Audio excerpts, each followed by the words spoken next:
Section 6.5 is going to look at the central limit theorem. So for the central limit theorem, we're going to look at a little bit of a demonstration first. Normally, if we were in the classroom, we would make a sampling distribution using pennies.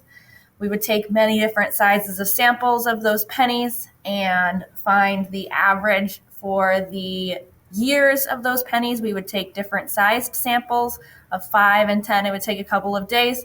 But since we don't have that ability right now, we're just going to look at a demonstration that is similar to what we would have created in class. We're going to start off, we're going to look at this population here that is normally distributed. And if I was to take a sample of size 2, here's my sample of size 2, and take the mean of that, then graph it down below. So I'm taking multiple samples of size 2 here. We want to know what will the averages look like if I do this for lots and lots of samples. So if I continue, now I'm going to go groups of 5 and then up it to 10,000 and 100,000 samples at a time. And as you notice, the distribution of our sample means is also normal. The mean is also the same, or approximately the same. Here the mean is 15.99, here it is 16.0, but the mean is still almost exactly the same. This makes sense because the probability of getting some very small numbers or some very large numbers from our parent population is very small. And therefore, the distribution is going to be roughly the same, but because we can not often get very many samples of 2 items on the lower end or 2 items on the upper end, notice that the variation or our standard deviation gets smaller. Let's do another one. This time we are going to take samples of size 5.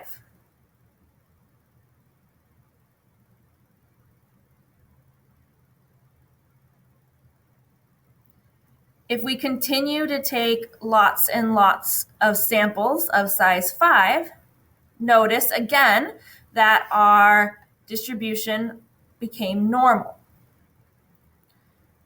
And if we do the same thing for a sample size of 10, remember every single sample that we're taking, we're finding all of those values and averaging them to get our one value for our distribution of our means.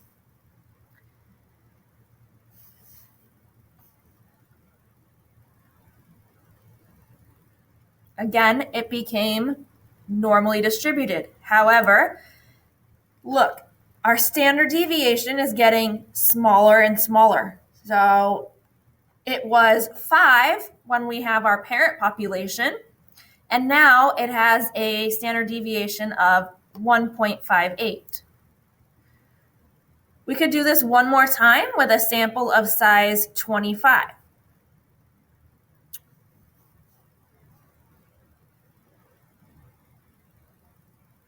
So theirs was 1, and now we're going to speed it up. And as you see, the mean of our sample here is the same as the mean of our population, but our standard deviation got even smaller. So this is in your notes on the very first part, and those 3 situations, n is equal to 5, n is equal to 10, and n is equal to 25. You have your population at the top, and then this is the distribution of the means down on the bottom. As the sample size changes, how do the means seem? Well, the means seem approximately normal.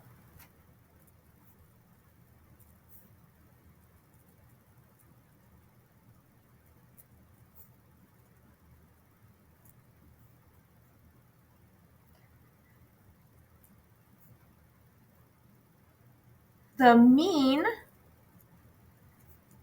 of our sample means, or the sampling distribution, is the same as the population mean. Or in other words, the mean of all of these samples that we took the mean of is equal to the mean of our parent population. What happens to the variance? We don't focus much on variance in here. We focus more on standard deviation. So what happens to the standard deviation as n increases? Remember, standard deviation is how spread out our data is. So as you notice here, our data was slightly spread. It gets less and even less spread. Our standard deviation was at 2.24 here, 1.58, and then 1.00. We can say the standard deviation decreases as n increases. As our sample size is getting larger and larger, our standard deviation is getting smaller and smaller.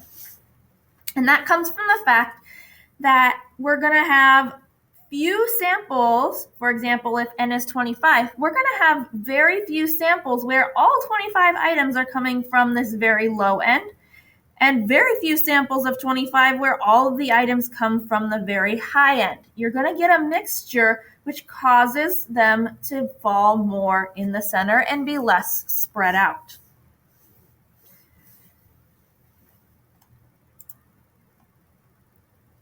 The next one that we are going to look at is going to be a uniform distribution.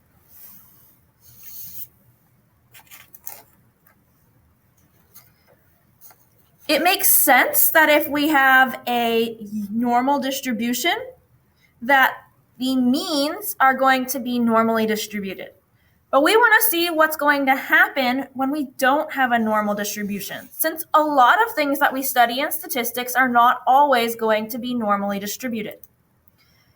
This time we're taking samples of size 5 from a uniform distribution.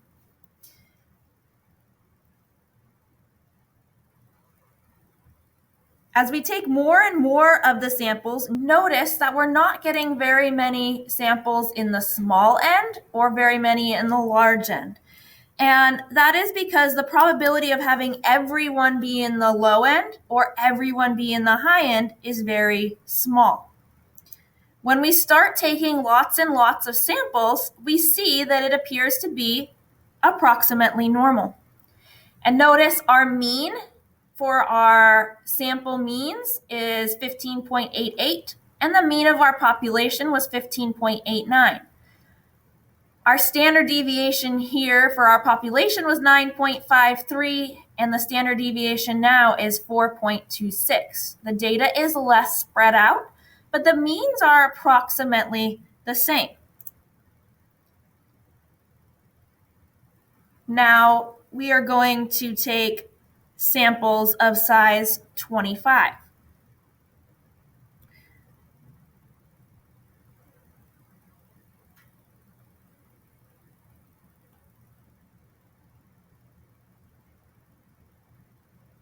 So there's the mean of one sample of 25.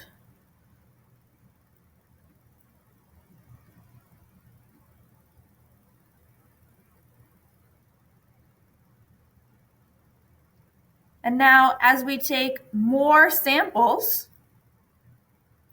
we can see that the average or the mean of our distribution is almost exactly the same, or not, it actually is the same as our population. So here our mean is 15.89, and here our mean is 15.89. And we have an approximately normal distribution here. Notice that the variance and the standard deviation is smaller than it was when we had a larger sample, a sample of size 5. So even though we started with a uniform distribution, we still ended up with an approximately normal distribution for the sample means. In our notes, it said to sketch the graph shown. The graph was the parent graph. So a sketch of our parent graph here would look something like this.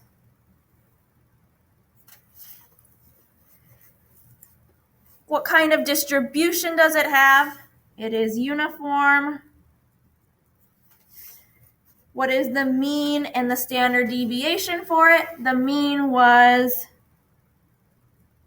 15.89 and our standard deviation was 9.53.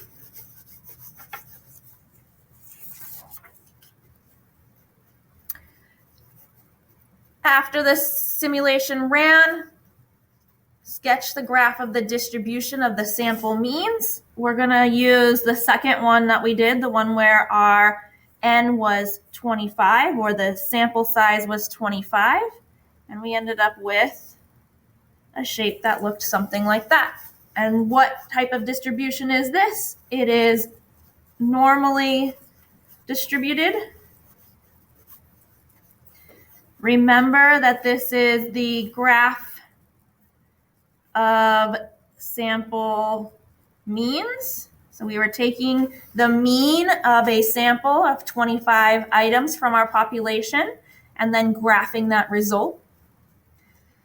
And the mean of the sample means is 15.89, and the standard deviation is 1.91. So does the mean of the sample means target the population mean? Yes, it does. And we saw this because mean is an unbiased estimator.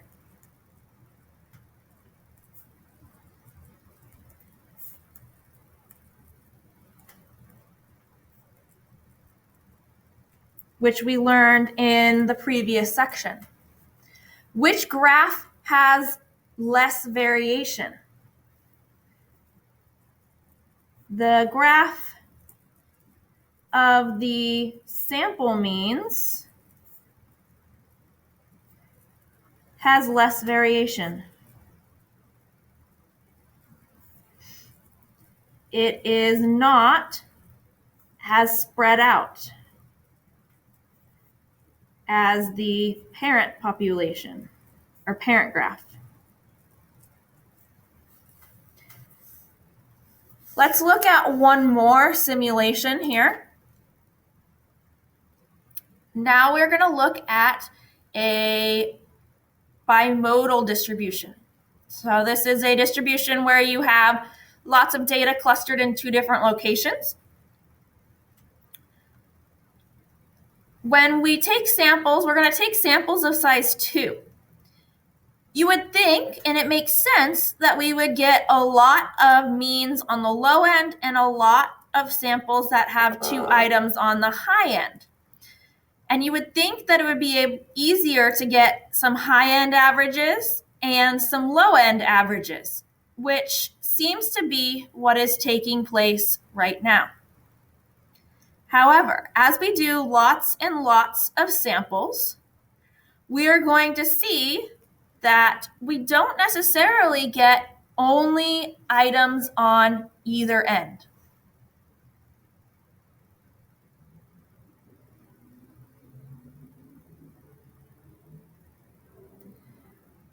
As we take lots of samples, we seem to get this double U-shaped.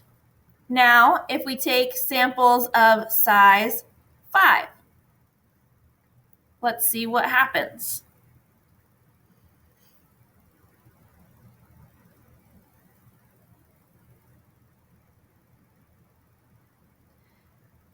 Our distribution still is kind of wonky and crazy. What happens now if we take samples of size 10?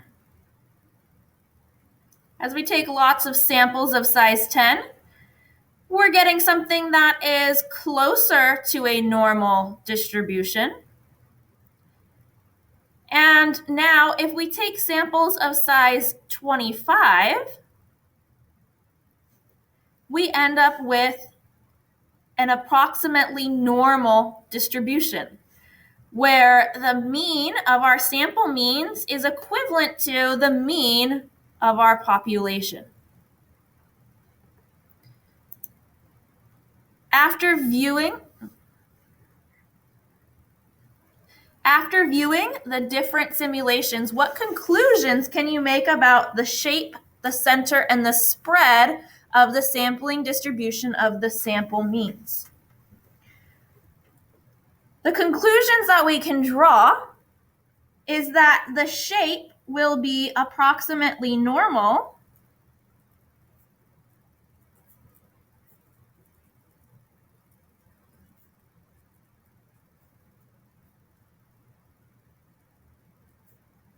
regardless of the shape of the population if the sample size is large. For the first two, our normally distributed population and our uniformly distributed population, we saw that almost all of them, the sample means end up being normally distributed. But when we had that bimodal distribution, the sample means graph was not normally distributed until we had a population of sample size 25, or excuse me, not a population, until we had a sample size of 25. So if the sample size is large, we're going to say bigger than 30.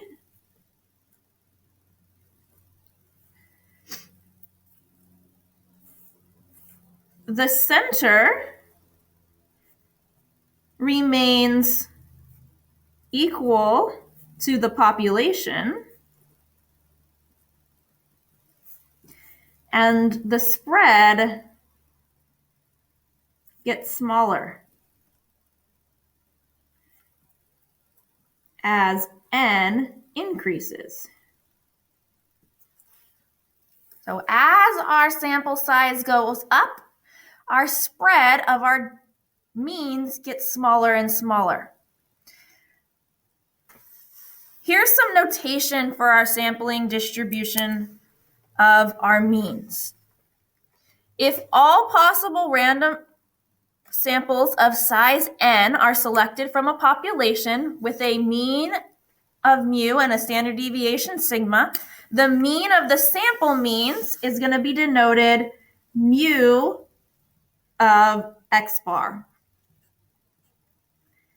And it's going to be equal to the mean of our population. This is the mean of the sample means, and it's equal to the mean of the population. Also, the standard deviation of the sample means is going to be denoted by sigma sub x bar. And it's going to be equivalent to the standard deviation of our population divided by the square root of n. The reason why we divide by the square root of n is because, as we saw in our simulation, the larger the size sample we take, the less spread out our data is. Sigma sub x bar is called the standard error of the mean. We saw in our simulation that our standard deviation of our means got smaller and smaller as our sample size got larger. So in order to approximate the standard deviation of the sample means, or to use the standard deviation of our sample, we need to divide by the square root of our sample size so that we know and can make that standard deviation of our population closer to our sample. This is the standard deviation of the sample means. This is our population standard deviation. And n is the sample size. And this is going to allow us to use our normal distribution rules and that standard normal distribution.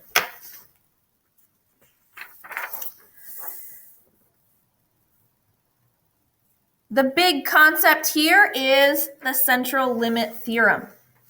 And the central limit theorem says that for a population with any distribution, the distribution of the sample means approaches a normal distribution as the sample size increases. That was what we saw in our demonstration. When selecting a simple random sample of n subjects from a population with a mean of mu and a standard deviation of sigma, it is essential to know these principles. The first one is for a population with any distribution, if n is greater than 30, so the sample size is greater than 30, then the sample means have a distribution that can be approximated by a normal distribution.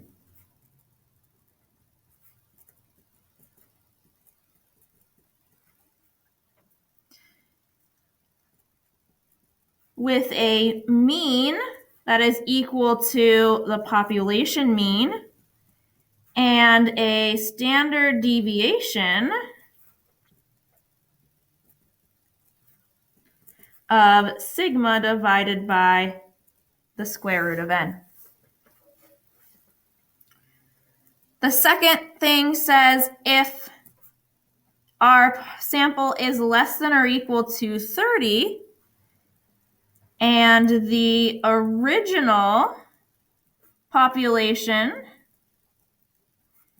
is normally distributed,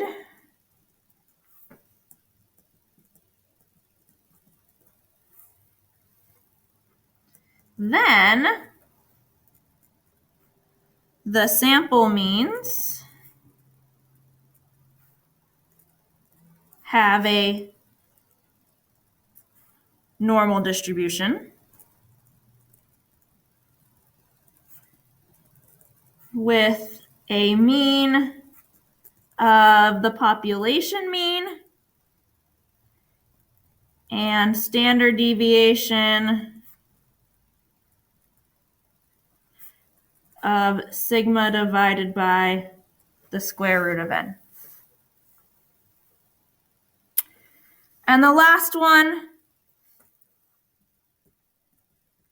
if n is less than or equal to 30 and the original population is not normally distributed,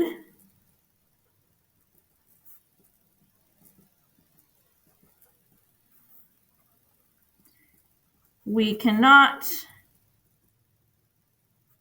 do anything yet.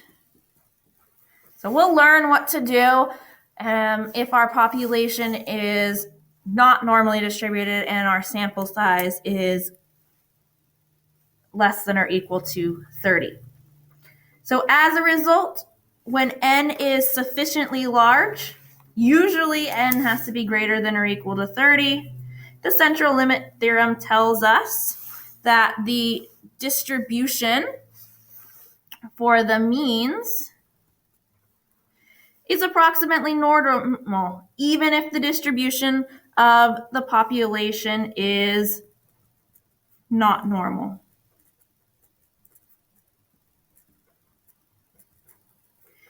And the mean for the sampling distribution is going to be the same as the mean for the population. Really, what I should write this is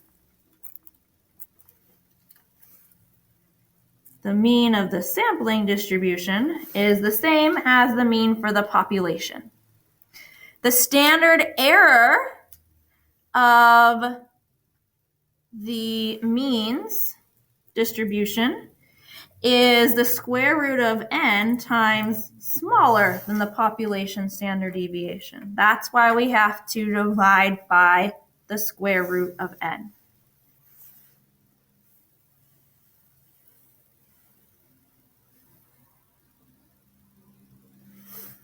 We already talked about what u sub x bar and sigma sub x bar mean. They are the mean and the standard deviation of our sample means. When we are working with a sample, when we are working with an individual value from a normally distributed population, we use z is equal to x minus the mean divided by the standard deviation. That's what we did in section 6.2 and 6.3. Now, when working with a mean from some sample where our sample size is greater than or equal to 30, or the original population is normally distributed, we use z is equal to the sample mean minus the population mean divided by the standard deviation over the square root of n. This section is not changing all that much. The only thing that's really changing is our z-score or z-value is now going to have that standard error built into it. And when you read a problem, it is going to say the sample of a certain size, but everything else is going to essentially remain the same. So the process that we will go through to solve these problems will be similar. We will find our z-value. We will then look at our normal distribution table to find the proportion and use that to answer our questions.